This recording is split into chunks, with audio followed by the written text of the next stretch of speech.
जय श्री कृष्ण। राधे राधे। मित्रों, आप सौने देवउठी एकादशी अने तुलसी विवाहनी हार्दिक शुभकामनाओं। मां तुलसी देवी अने शालिग्रामजीनी कृपाथी तमारी बधी मनोकामनाओं पूर्ण थाय तेवी प्रार्थना साथे आजना विडियोनी शरूआत करीए छीए। देवउठी एकादशीना दिवसे तुलसी अने शालिग्रामनो विवाह करवामां आवे छे। आ शास्त्रનું વિધાન છે। तुलसी विवाह संबंधित घणा प्रश्नों मित्रों तमारा मन में आवता हशे। तेमांथी सौथी पहेला प्रश्न ए छे के तुलसी विवाह आपणे क्यारे करवा, 1 नवंबर के 2 नवंबरे। बीजो प्रश्न छे जो शालिग्रामजी घरे न होय तो तुलसी विवाह कई रीते करवा। अने बीजो महत्वपूर्ण प्रश्न ए छे के एकादशीना दिवसे जो आपणे तुलसी विवाह करीए तो तुलसी ने पाणी अर्पण करी सकीए के नहीं अने स्पर्श करी सकीए के नहीं। कारण के सामान्य रीते एकादशीना दिवसे आपणे तुलसीने पाणी पण नथी आपता अने स्पर्श पण करता नथी। तो एवामां एकादशीना दिवसे तुलसीजीनो विवाह केवी रीते करवो? हवे आगळनो प्रश्न ए छे के शुं फक्त सुहागण स्त्रीओ ज तुलसी विवाह करी शके? जे स्त्रीओना पति आ दुनियामां हयात न रह्या होय एवी विधवा स्त्रीओ तुलसी विवाह न करी शके? अथवा कुंवारी कन्याओ तुलसी विवाह करी सके के न करी सके? आगळनो प्रश्न ए छे के जो घरे 2 तुलसी होय अथवा 2 थी वधारे तुलसी होय तो शालिग्रामनो विवाह कई तुलसी साथे करवो? बधी साथे के एक साथे? अने बीजो प्रश्न ए छे के शुं एकादशीना दिवसे वाळ धोई सकीए के न धोई शकाय? आ प्रकारना घणा प्रश्नोना जवाब आजना विडियोमां तमने मळवाना छे। तो आ विडियो खूब ज महत्वपूर्ण है, तेथी विडियो आखो जरूर जोजो। आ विडियो जोया पछी तमारे बीजो विडियो जोवानी जरूर नहीं पड़े, ते माटे आ विडियो ने लास्ट सुधी जरूर जोजो। अने तमे चाहो छो के माता तुलसी अने भगवान विष्णुना आशीर्वाद हमेशा तमारा घर परिवार उपर, तमारा संतानों उपर बनी रहे तो आ विडियो ने एक लाइक करी लेजो। कॉमेंट में जय तुलसी देवी अथवा जय श्री हरे विष्णु अवश्य लखी लेजो। तो चालो आजनो विडियो शुरू करिए। सौथी पहला जानिए कि तुलसी विवाह क्यारे करवो, 1 नवंबरे के 2 नवंबरे? तो आ प्रश्न ने लईने घणा लोको में मूंझवणो छे, पण एवी कोई जरूर नथी। तमे एकादशीना दिवसे तुलसी विवाह करी शको छो। जो कोई कारणसर एकादशीना दिवसे तमे तुलसी विवाह न करी शको तो बारसना दिवसे पण करी शको छो। शास्त्रोमां स्पष्ट रूपे कहेवामां आव्युं छे के देवउठी एकादशीना दिवसे भगवान श्री विष्णुजी सोमासीनी योग निद्रा पछी जागृत अवस्थामां आवे छे अने तेमने सौथी पहेली पुकार हरि वल्लभभाई माता तुलसी सांभळे छे। एथी आ दिवसे श्री विष्णुजीना शालिग्रामनो तुलसी साथे विवाह करवामां आवे छे। तेथी एकादशीना दिवसे जो तमे तुलसी विवाह करो छो तो ते अत्यंत श्रेष्ठ गणाय छे। जो तमारा परिवारमां परंपरा होय के बारसना दिवसे तुलसी विवाह कराय छे तो तमे ते दिवसे पण करी शको छो, तेमां कोई दोष नथी। एकादशी अथवा बारस बंने दिवसे विवाह संपन्न करवाथी एक ज फल प्राप्त थाय छे। क्यारेक एवुं पण थाय छे के एकादशी अथवा द्वादशी एटले के 11 अने 12 बंने दिवस तमे विवाह न करी शको। कारण के घरमां कोई कारण होय अथवा स्त्रीओने मासिक धर्ममां होय एवामां कार्तिकीय पूर्णिमाना दिवसे पण तुलसी विवाह तमे करावी शको छो। तेथी आ विषय पर वधु गुस्सवणो न राखवी। एकादशी थी लईने पूर्णिमा सुधीना कोई पण दिवसे तुलसी विवाह करी शको छो, तेनुं फळ ए ज प्राप्त थाय छे। हवे घणाए ए प्रश्न पण पूछे छे के अमारा घरे तुलसी विवाह न थतो होय तो अमे शुं करीए? शुं फक्त पूजा करी शकीए के सुहागणनी सामग्री तुलसी ने अर्पण करी शकीए? तो हाँ, तमे तुलसी विवाह न करी शको तो एमां कोई संशय नथी। फक्त तुलसी ने सुहागणनी सामग्री पण अर्पण करी शको छो। लड्डू गोपाल अथवा शालिग्राम साथे पूजा अथवा फक्त तुलसीनी पूजा पण करी शको छो। शालिग्राम राखवू ज पड़े ए जरूर नथी। जो तमे फक्त तुलसीनी पूजा पण करो छो अने तेने सुहागणनी सामग्री अर्पण करो छो तो पण तेने श्रेष्ठ मानवामां आवे छे। हवे आगळनो प्रश्न ए छे के जो अमे एकादशीना दिवसे तुलसी विवाह करीए तो शुं तुलसी ने पाणी अर्पण करी सकीए अथवा तेमने स्पर्श करी सकीए? कारण के एकादशीना दिवसे पण तुलसी माताने उपवास होय छे। तो भोग कई रीते लगाड़वो? तो जुओ, ज्यारे पण कोई खास विधि અથવા વિશેષ દિવસ આવે છે ત્યારે એ દિવસે કેટલીક એવી વસ્તુઓ હોય છે જેનું પાલન આપણે નથી કરતા અને કેટલીક નવી વસ્તુઓ એવી હોય છે જેનું પાલન કરવું આવશ્યક હોય છે, એટલે કે અનેક નિયમોનું અખંડ અને ઉલ્લંઘન એ દિવસે માન્ય હોય છે. જ્યારે પણ કોઈ વિશેષ વિધિ અથવા ખાસ તહેવાર આવે છે અને તમે એ તમારી તરફથી નહીં પણ શાસ્ત્રમાં જણાવ્યા મુજબ કરો છો ત્યારે તેમાં તમને કોઈ દોષ લાગતો નથી. શાસ્ત્રોમાં સ્પષ્ટ રીતે લખેલું છે કે તુલસી વિવાહ દેવ ઉઠી એકાદશીના દિવસે કરવો જોઈએ. એથી એ દિવસે તમે તુલસીને પાણી આપી શકો છો, તેમને સ્પર્શ પણ કરી શકો છો અને ભોગ પણ લગાવી શકો છો. પરંતુ જો તમે એકાદશીના દિવસે વિવાહ નથી કરતા અને બારસના દિવસે કરો છો તો એ દિવસે તુલસી ને ન તો પાણી આપવું ન તો ભોગ લગાવવો. એનો અર્થ એ છે કે એકાદશીના દિવસે તમે વિશેષ રીતે તુલસીની પૂજા કરવાની જરૂર નથી. જેમ તમે રોજ કરો છો એમ જ કરશો તો પૂરતું છે. હવે તમારો આગળનો પ્રશ્ન એ છે કે જો શાલિગ્રામ નથી તો તુલસી વિવાહ કેવી રીતે કરવા? જો તમારા ઘરે શાલિગ્રામ નથી તો ચિંતા કરવાની બિલકુલ જરૂર નથી. ભગવાન શ્રી વિષ્ણુના કોઈ પણ સ્વરૂપ જો તમારી પાસે છે, કોઈ ફોટો હોય કે મૂર્તિ હોય તો તેમના સાથે પણ તુલસી વિવાહ કરાવી શકાય છે. જેમ કે જો તમારે લડ્ડુ ગોપાલજી હોય તો તેમના સાથે પણ તુલસી વિવાહ કરી શકો છો. ભગવાન શ્રી કૃષ્ણનો ફોટો કે મૂર્તિ હોય તો પણ તેમની સાથે તુલસી વિવાહ કરી શકાય છે. પરંતુ એક વાતનું ખાસ ધ્યાન રાખવું કે જ્યારે તમે ભગવાન શ્રી વિષ્ણુનો ફોટો કે મૂર્તિ રાખો છો ત્યારે તેમાં માતા લક્ષ્મી ન હોવા જોઈએ. અને જો તમે કૃષ્ણ ભગવાનની મૂર્તિ કે ફોટો સાથે વિવાહ કરાવો છો તો તેમાં રાધા રાણી પણ ન હોવી જોઈએ. અર્થાત ફોટો કે મૂર્તિમાં ભગવાન શ્રી વિષ્ણુ એકલા હોવા જોઈએ. આ વાતનું ખાસ ધ્યાન રાખવું જરૂર છે. હવે આગળનો પ્રશ્ન, શું એકાદશીના દિવસે વાળ ધોઈ શકાય? તો સાંભળો, એકાદશીના દિવસે વાળ ધોવા ન જોઈએ. દસમની તિથિના દિવસે જે શુદ્ધતા અને સાત્વિકતાનો નિયમ પાલન કરીએ છીએ એ દિવસે વાળ ધોઈ લો. એ દિવસે શુદ્ધ અને સાત્વિક ભોજન લો જેથી એકાદશીના દિવસે શરીર શુદ્ધ રહે. એકાદશીના દિવસે શું કરી શકાય? તમે ફક્ત માથા પર પાણી રેડીને સ્નાન કરી શકો છો. જેમ કે ગંગાજળ મિક્સ કરેલું પાણી લઈને માથા ઉપર રેડવું, પણ શેમ્પૂ કે તેલ ન લગાવવું.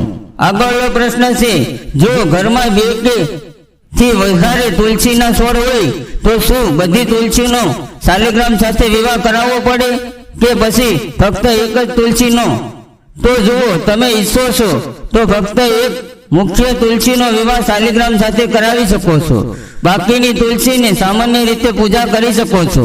પરંતુ જો ઈચ્છો તો બધી તુલસીને એક જ સ્થાન ઉપર રાખી દો અને ત્યાં શાલિગ્રામને પણ મૂકી દો. પછી એક સાથે બધીની પૂજા કરો, ધૂપ દીપ પુષ્પ અર્પિત કરો, તિલક કરો, સિંદૂર લગાવો અને શાલિગ્રામ સાથે તુલસીનો વિવાહ સંસ્કારો. આ રીતે કરવાથી વિવાહ બહુ સહેલાઈથી થઈ જશે અને તેમને તેનું ફળ પણ ઘણું વધારે મળશે. એટલે ઘરમાં જેટલી તુલસી હોય બધાને એક સાથે ઉપર મૂકી અને વિધિ પ્રમાણે શાલિગ્રામ સાથે વિવાહ કરી લો. હવે તમારો છેલ્લો પ્રશ્ન, શું કુંવારી કન્યાઓ તુલસી વિવાહ કરી શકે અથવા દેવ ઉઠીને એકાદશીનો ઉપવાસ રાખી શકે? તો તેનો જવાબ છે હા, ચોક્કસ રાખી શકે છે.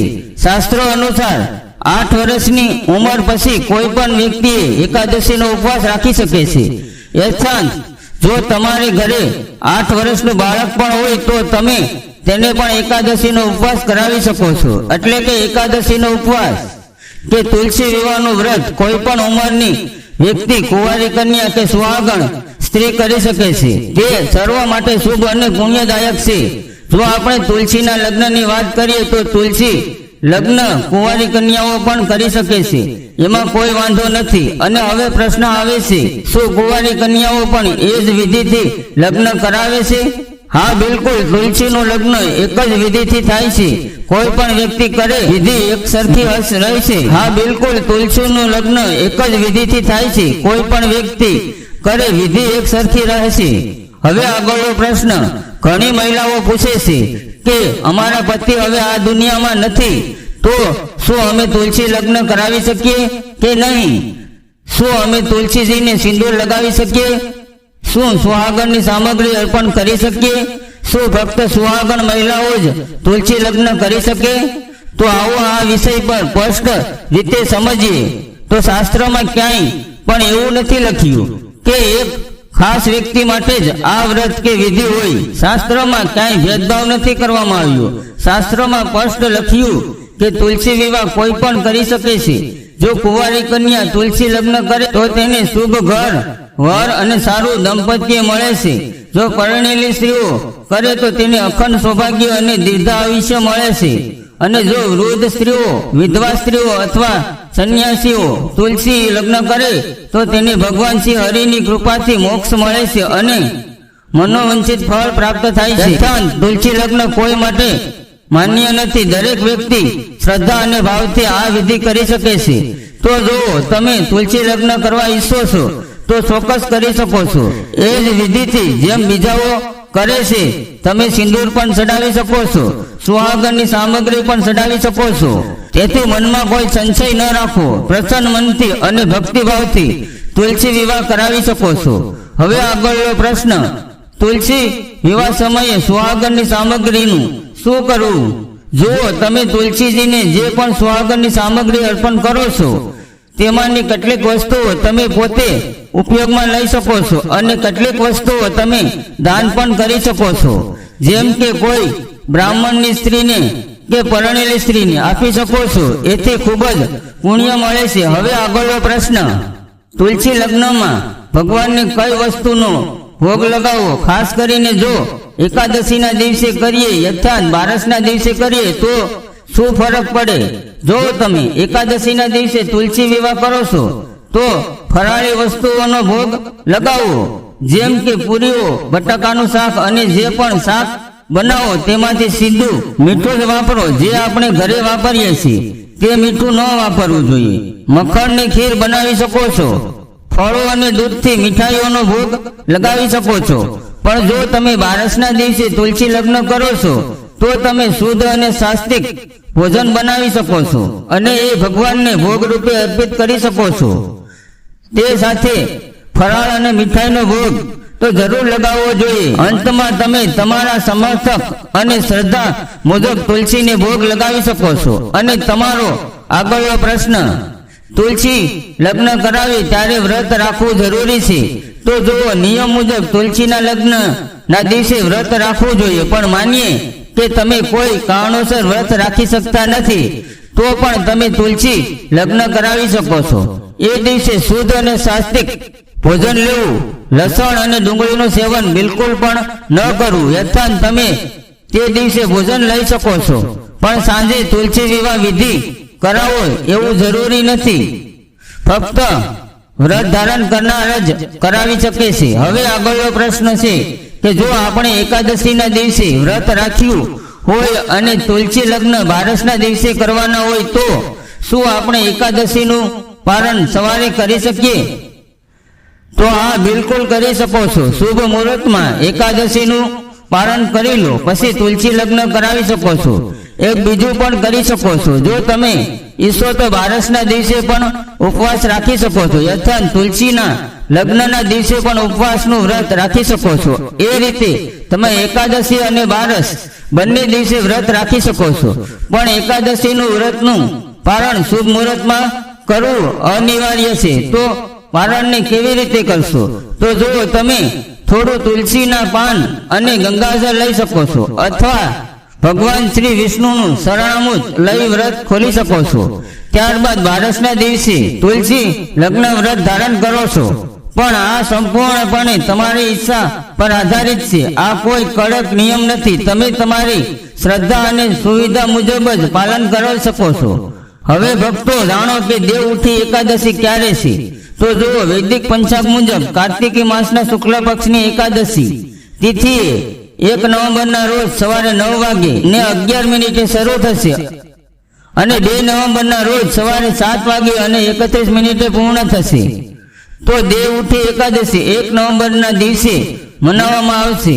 એ જ દિવસે ચતુર્માસનો અંત પણ થશે. પરંતુ મિત્રો, ભલે એકાદશી 1 નવેમ્બરના દિવસે આવી રહી હોય, પણ તેનું પાલન 2 નવેમ્બરના રોજ કરવામાં આવશે. તો તમે પ્રશ્ન કરો છો કે એવું કેમ? તો એનો એક વિશેષ અલગ વિડીયો અમે બનાવેલો છે, જે અમે અમારી ચેનલ પર અપલોડ કરેલો છે. તો એ વિષય પર તમે એ વિડીયો જોઈ શકો છો. તેમાં તમને સંપૂર્ણ દેવઉઠી એકાદશીનું વ્રતની સંપૂર્ણ માહિતી મળશે. તો મિત્રો, હું આશા રાખું છું કે તમને તમારા બધા પ્રશ્નોના જવાબ મળી ગયા હશે. તો વિડીયો ગમ્યો હોય તો લાઈક જરૂર કરજો અને આ વિડીયોને વધુમાં વધુ શેર કરજો, જેથી અન્ય લોકો પણ આ વિડીયોનો લાભ લઈ શકે. અને જો કોઈને તુલસી લગ્ન વિશે કોઈ સંશય હોય તો તમારા એક શેરથી જ તેનું સમાધાન થઈ જશે. તો તમે ચેનલ પર પહેલી વાર આવ્યા હોય તો ચેનલને સબસ્ક્રાઇબ કરી બેલ આઇકોન જરૂર દબાવજો, જેથી નવો વિડીયો અપલોડ થાય ત્યારે તમને યોગ્ય સમયે સૂચના મળી રહે. વિડીયો પૂરો જોવા બદલ તમારો ખૂબ ખૂબ આભાર.